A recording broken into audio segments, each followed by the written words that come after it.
Atos, capítulo 18.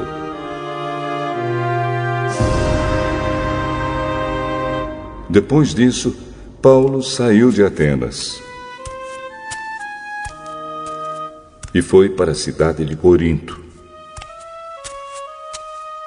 Encontrou ali um judeu chamado Áquila, que era da província do Ponto. Fazia pouco tempo que eles tinham chegado da Itália com Priscila, a sua esposa. Eles tinham saído de lá porque o imperador Cláudio havia mandado que todos os judeus fossem embora de Roma. Paulo foi visitá-los e acabou ficando ali para trabalhar com eles, porque a profissão de Paulo e a deles era a mesma, isto é, fazer barracas.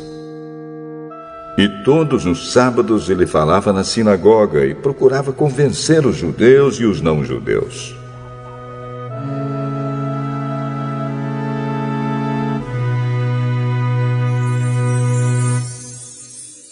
Depois que Silas e Timóteo chegaram da província da Macedônia, Paulo começou a dar todo o seu tempo para anunciar a mensagem.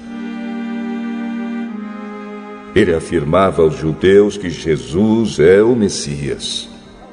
Mas alguns deles ficaram contra Paulo e o xingaram.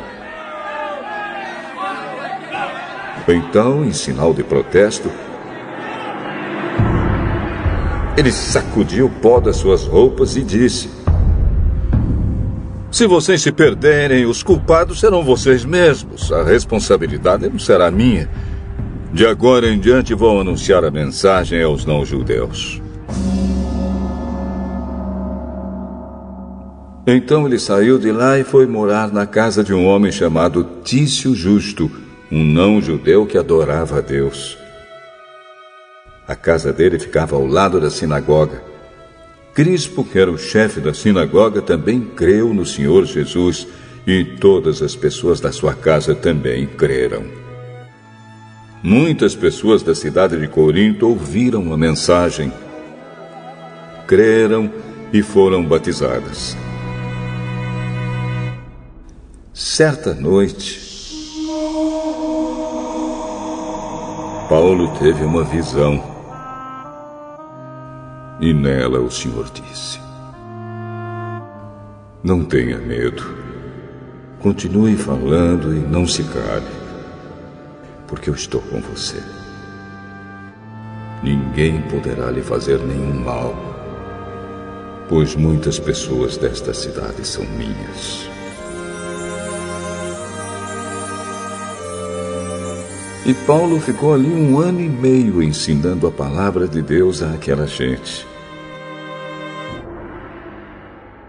Quando Gálio se tornou governador da província da Acaia, os judeus se juntaram contra Paulo. Eles o agarraram, o levaram ao tribunal e disseram ao governador: "Este homem está querendo convencer o povo a adorar a Deus de um modo que é contra a nossa lei." Quando Paulo ia falar, Gálio disse aos judeus: "Judeus, se isso fosse alguma falta grave ou um grande crime, seria justo que eu tivesse paciência para escutá-los. Mas como é só uma questão de palavras, de nomes e da própria lei de vocês, resolvam vocês mesmos. Eu não vou ser juiz nesses assuntos." Em seguida, os expulsou do tribunal. Então eles agarraram Sóstenes, o chefe da sinagoga, e o surraram diante do tribunal. Porém, Gálio não se importou com isso. Paulo ficou muitos dias com os cristãos em Corinto. Depois se despediu deles e embarcou num navio para a província da Síria, junto com Priscila e o seu marido Áquila. Antes de embarcar em Cencreia, ele rapou a cabeça como sinal de que havia cumprido uma promessa que tinha feito a Deus. Eles chegaram à cidade de Éfeso e Priscila e Áquila ficaram ali. Paulo entrou na sinagoga e falou com os judeus. Então lhe pediram que ficasse com eles mais tempo. Porém, ele não quis. E quando foi embora, disse: Eu voltarei, se Deus quiser. Então Paulo embarcou e partiu de Éfeso.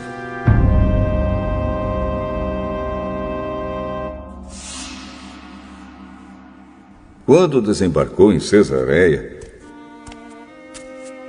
foi logo para Jerusalém. Ali ele fez uma curta visita à igreja e depois seguiu para Antioquia da Síria. Depois de ficar algum tempo em Antioquia, ele foi embora. Atravessou a província da Galácia e o distrito da Frígia, indo de um lugar para outro e animando todos os cristãos.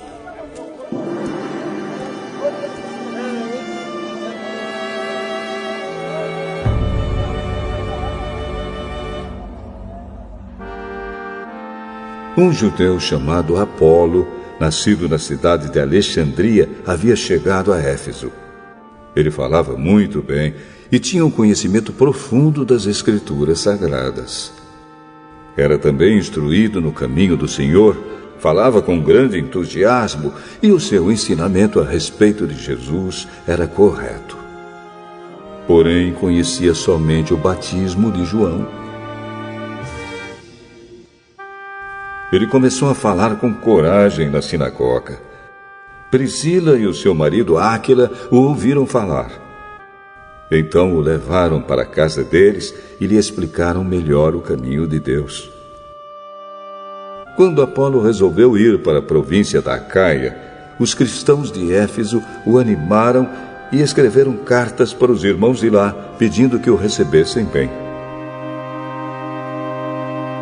Chegando lá, ele ajudou muito aqueles que, pela graça de Deus, haviam crido.